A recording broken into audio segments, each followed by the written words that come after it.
Alright, so this is a little bit of a different video. I've just finished doing the Plutonia experiment playthrough, and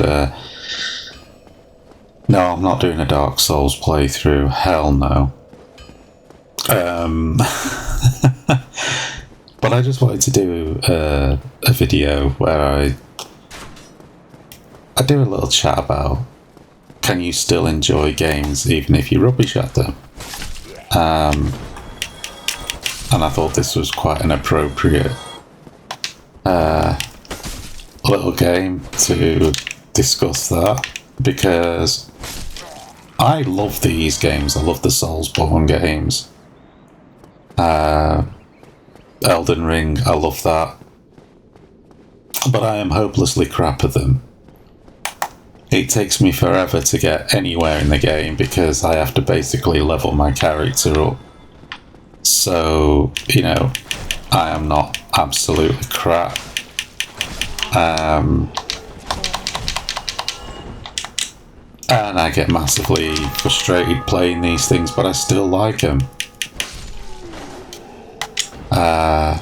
For some strange reason. And it's an interesting one, isn't it? Like, these games are very successful. Despite the fact that they are extremely difficult. But you see, to me, yes, these games are difficult, but they're not. By no means are they the most difficult of games that I've ever played. I can go back and play something like Ghouls and Ghosts or Ghosts and Goblins from the 8-bit era of gaming from the 80s, and they would absolutely destroy this in terms of difficulty. Those games, you had lives. They were downright impossible almost to do. You had to be like some sort of maniac to be able to complete them games. These games, by contrast, are not. I mean, the first thing is, in these games, you don't die. I mean, yeah, you do, but I mean, you come back to life continuously. You don't have lives. You don't have a situation whereby you have, say, 3 lives, and when it's over, that's it. It's game over. You have to start all over again, which was how a lot of games were when I was growing up. You had a set number of lives, and if you were lucky, you had continues. You might get 3 lots of continues. So if the game gave you, say, 4 lives, 3 lives, 4 lives, maybe even 5, you would get between 9 to 15 lives in total, including the continues. And then that was it. You had to start the whole thing all over again. A lot of those games, there was no saving the game either. Because the actual gameplay itself would probably be about half an hour of gaming, to be honest. In some cases even less. But they were phenomenally difficult. A lot of them, the heritage of those games was the arcade, and they were designed to take money off you. You know, it'd be, in the UK, it'd be like 10 and 20 pences. In the US, it would be a quarter. And that's what they were like. That was it. That was how those games were structured. They weren't structured around long-term play. They were structured around taking money off you. And yeah, that was what they were all about. You fast forward to modern day, and that's the entire opposite. They want you playing the game for hours and hours and hours.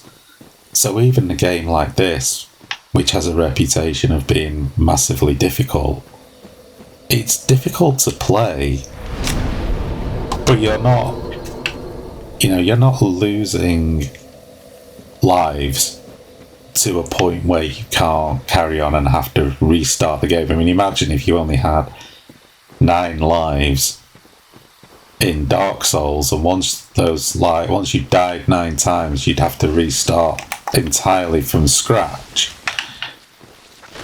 I think the nearest type of games you get these days with that kind of scenario are what they call the roguelike games. But even then, there are certain elements in most of those games where you keep equipment or keep certain powers to a certain extent. What I'm talking about is an entire, no, you start right from the beginning. You start with nothing. It's interesting how that was just the very common game design back in the 80s and even going into the 90s. That was just what it was. Nowadays, that just wouldn't fly. I don't think a lot of people would like that. And what made me think about this was I bought is it Tower Plan? Shoot 'em up collection on the Switch 2 recently. I see I'm about to die because I can't move. For some reason I can't move.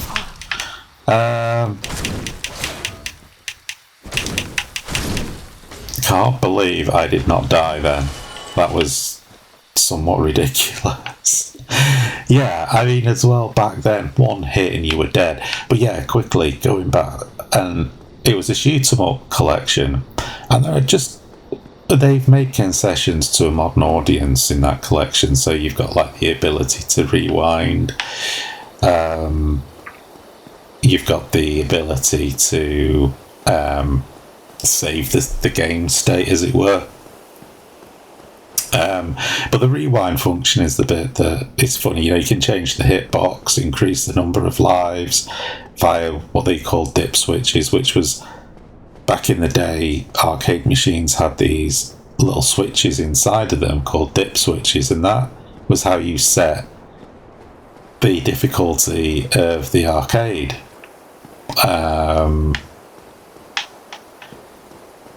And yeah, even though they were difficult, you could make them even more difficult and to try and leech even more money out of people.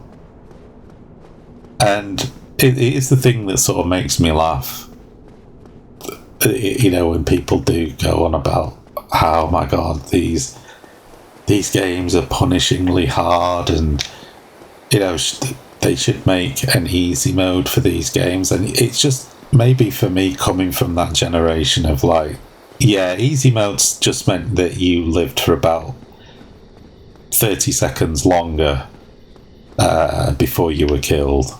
That was the easy mode back then.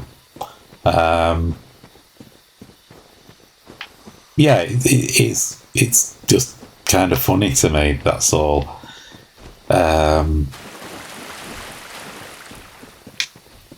Just how things have changed in that sense. I have no idea what the hell I'm doing here, by the way. I just thought I'd pop this on because it has the reputation of being so difficult, but to me, yes, it is a very tough game. No, I probably won't finish it anytime soon. I mean, I have actually finished it on I think it was the PlayStation 3. I can't remember whether I got the remastered version or whatever it was on the PS4. I'm playing this on PC. I just can't remember now whether it was the PS3 or Xbox 360. I can't remember anyway. But yeah, like the reputation of this is like, oh god, it's so hard, it's so difficult, and you know they should put an easy mode in, and it's like, why? Like you don't die. Really, what this is with games today now, it's more like an endurance test to see just how long you'll play these things for. Whereas, as I say, back then, I mean, I remember when I was playing, like, started to play stuff like Sonic the Hedgehog and what have you, and it's like, good God, I'm not dead. Like, there's actually a game here I've been playing for 5 minutes and not died, and then you'd stick in Ghouls and Ghosts, and it's like, literally, I'm dead within 5 seconds, you've lost a life. That, to me, is punishingly hard. These bullet hell games, you know, the one hit from the bullet and you're dead. Those are tough. That is a tough game for me, you know. It's like, nah, this other stuff isn't. Go play some of these retro games that allow you tearing your hair out. There's some videos up on YouTube of people playing old school shooters and what have you, and by God, they're like Neo out of the Matrix. They're able to sort of bend time and space, it seems to me. They're so bloody good at these things, and they do it without using cheats or rewinds or whatever. They're so good. And I think back to the day, and back in the day, and I'm like, I was never that good. They just are possessed of a brilliant sort of ability to anticipate stuff and to get through the games and what have you without, well, not without dying, but without using up too much in the way of continues and what have you. And I tip my hat off to these people. I think that they're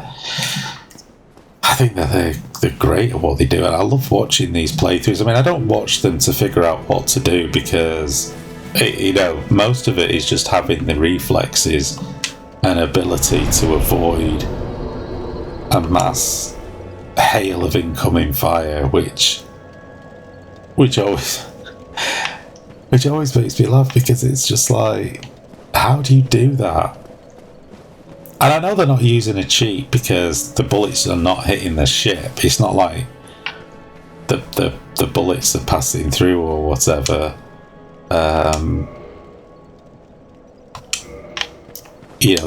That's not what's happening. It's just, no, they really are that good. They really are that good. And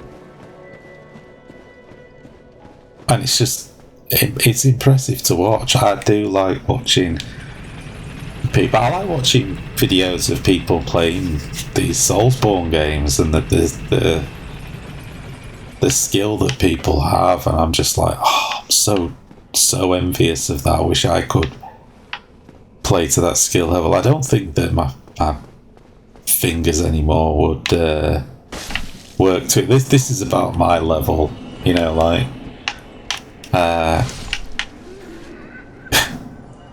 taking out the trash, as it were. This is about as good as I get now. You just bore witness before how I managed to survive. So I can't even hit a guy that's prone, for God's sake. I'm rubbish. But no, I mean, I I do love these games. They're very sort of creepy and weird. And I remember when I came across Demon Souls on the PS3 for the first time.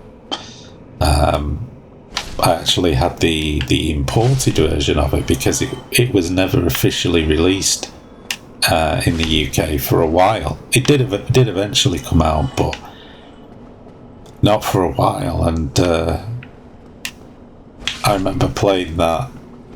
I'd been playing through it, and then they did decide to release it in the UK. There was like a boxed set version of it. And I got that and started to play again, and was just like, by God, this is phenomenally difficult. And yeah, but I did actually finish Demon Souls. When the PS5 come out, I got the PS5 version of it, and yeah, that was really good. Really good. Do you know what? I don't know whether I have the... No. Okay. Run away. My weapon is ineffective. I think you need a magically imbued weapon to take them on. Sadly, I don't have such a weapon.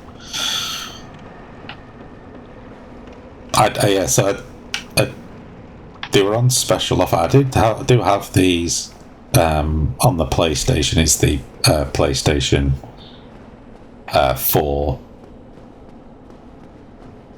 releases. So I had them, and then I had the Demon Souls. Sorry, remaster on for the PS5. I've got that. I did finish it. Did finish that. I didn't finish the Demon Souls remasters, but I did finish I did finish the Demon Souls. I didn't finish the Dark Souls. So it came out on PC. Dark Souls 1, 2 and 3. So I got them on PC along with all of the DLC and stuff. That's why I'm not very far in it, because I've basically started to play it again. And, you know, just for a bit of fun, really. Because as I say, it will take me forever to get through this, because I have to like level my character up so much, so it's like overkill. But that's kind of the thing I was saying, was like, you know, you can play these for hours and hours and hours and hours and hours. Yes, you'll die, but you just lose your souls. You go back to the fire, you lose your souls, and if you're able to, you can go and get them back. So it's almost like, you know, there's no real consequence to it, because even though you become hollow, like my character is now, you can reverse that. There's nothing really permanent in the game, if you know what I mean. Whereas, like I was saying, with stuff like with stuff like the old sort of school games from the 80s, there was.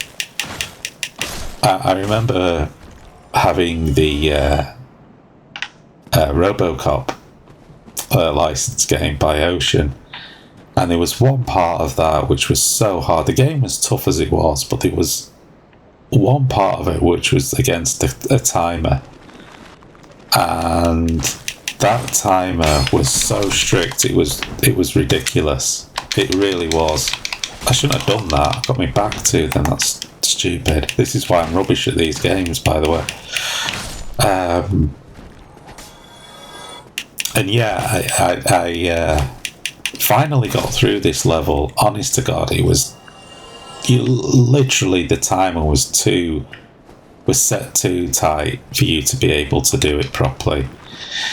And I did it. And the next level, all of the graphics were messed up. I was like, so I couldn't do it. Basically, the game crashed. All of the background graphics were scrambled. All the pixels and sprites and everything like that weren't displaying properly. And I was like, oh my god, you're kidding me. Like, literally, like, spent forever trying to get through this part of the game. And it was broken. And so I thought, oh, it's just loaded in wrong. So I thought I'll have to do it again. So I had to turn the computer off. It was on the Commodore 64. So I had to turn it off and reload the game. And that alone took another 5 minutes just to load the game back in. And then I had to fight all the way through to get to that level. And it was something like level 6, I think. And the game was tough, as it was. I finally got there and the graphics were all messed up again. And I was like, back then there was no internet. There was no patches for games, you know. I was like, well, great. And I remember, like, thinking, well, what do I do? Like, you couldn't, like, back then, trying to take a game back to the shop, back then in the UK, in the 1980s, it was really tough because you could copy a game back then. It was relatively easy to copy games. They came on audio cassettes, so if you had a decent enough setup, you could just put a blank tape. You know, if you had like a dual cassette system, you could put a blank tape in one and just record the data. The data would play through the speakers, making all the screeching sound.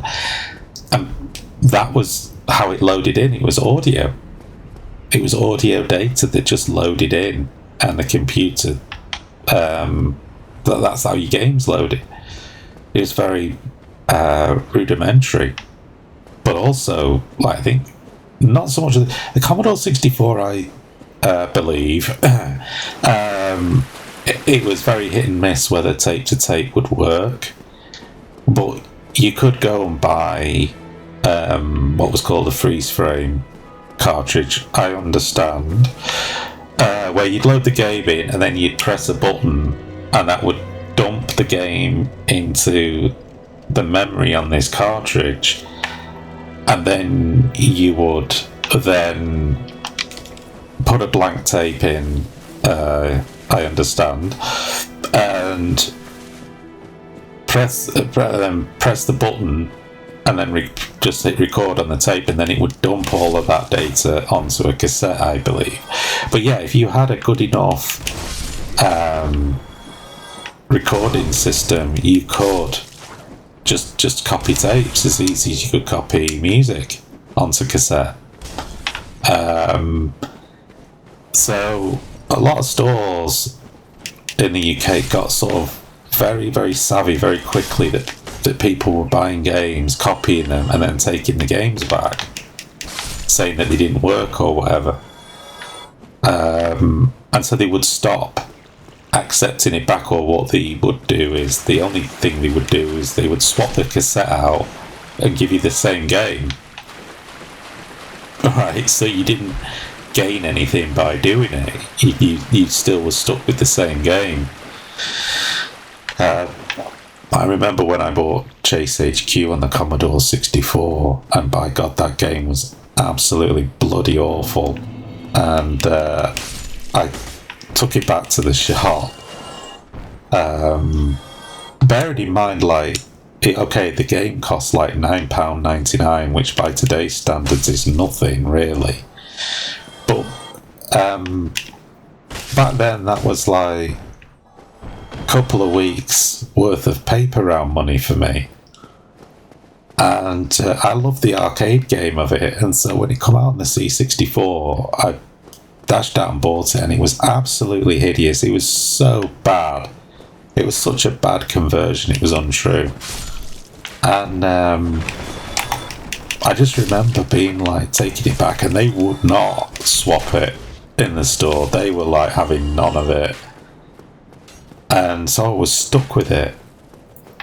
And I remember sort of like playing it. It was virtually unplayable. The frame rate was awful. The graphics were terrible. The sound made me want to kill myself. There's actually, I think, a video of this up on my channel. So you can bear witness to the absolute horror that is Chase HQ on the C64. I'm pretty damn certain there's a video up on my channel. If not, there'll be one up on YouTube anyway. So you can embrace the horror of the crappy graphics and sound. And I was stuck with it. And I remember like playing it. I thought, well, this is like what I'm stuck with now. And yeah, that was phenomenally difficult too. That had a very strict time limit with which you had to catch the criminals. Yeah, and it was horrible. It was a horrible game. And yeah, you don't get anything quite as bad as that these days. But bloody hell, God, the state of that game. So yeah, it going back to what I was saying, I kind of went off on a bit of a tangent there. I think that with the difficulty of games, obviously, is always going to be very subjective. I mean, it's always going to be subjective to the point of like, some people do not find these games difficult. I've watched people play these games and they're just like using the force or something because they're amazing at them. It's like they're effortless. Like, how do you even do that? Like the boss battles, you know, they're dodging, they're parrying attacks and dodging attacks, and I'm just like, I can do the dodging bit until I run out of stamina, and then I'm dead. Well, they've got everything down to a beat, and I'm just like, go on then, let's see you play Ghouls and Ghosts. Let's see you play, you know, some 1980s vertically scrolling shooter where your ship or your aircraft travels at a quarter of the speed of the bullets that are coming at you. Go on, let's see you do that. And it's funny how like people from my generation regard those absolutely massively unfair shooters as classics. But that is their classed as classic games. But that was what we played. You know, if the games were like this back then, in terms of, you know, you always came back alive, even if you died, you'd complete them in like 20 minutes.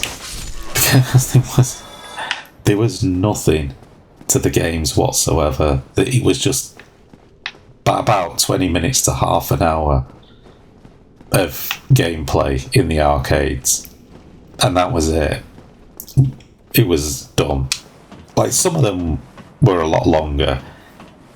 Well, I think one of the most longest arcade games in terms of gameplay was Gauntlet. I mean, when that came out, I got that on the Commodore 64 and I had it on the Master System. The Sega Master System as well. There was many hours of game in that. But again, in the arcade, that was based entirely on how much money you put in, reflected how much health your character got.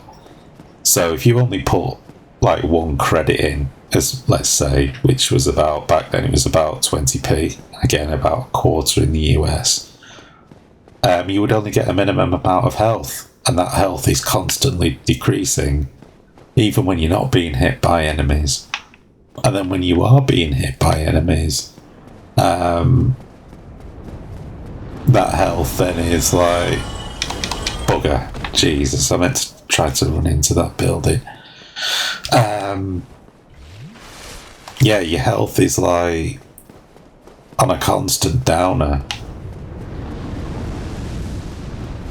I'm not doing very well here. Yeah, your health just gets constantly drained away, and yeah, that was the purpose of it. These machines, these arcade machines, were driven purely by extracting money out of your pocket. That was it, and the gameplay was very, very shallow indeed. But still, we call them classic games, and we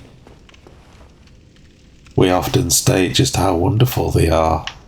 And yeah. So yeah, it was just, that was it. That's it, really. It was just I've been playing this a bit in between doing my Doom footage, and I say, just having also played some of these more classic games of late, it was interesting to see just how those games, the new games, I'll say new games like this, which are regarded as being incredibly tough games, really aren't when compared to games from yesteryear. Those old games really do kick your ass. So yeah, I think that'll be it. Yeah, bit of a pointless video really, but there we go. Thanks for watching.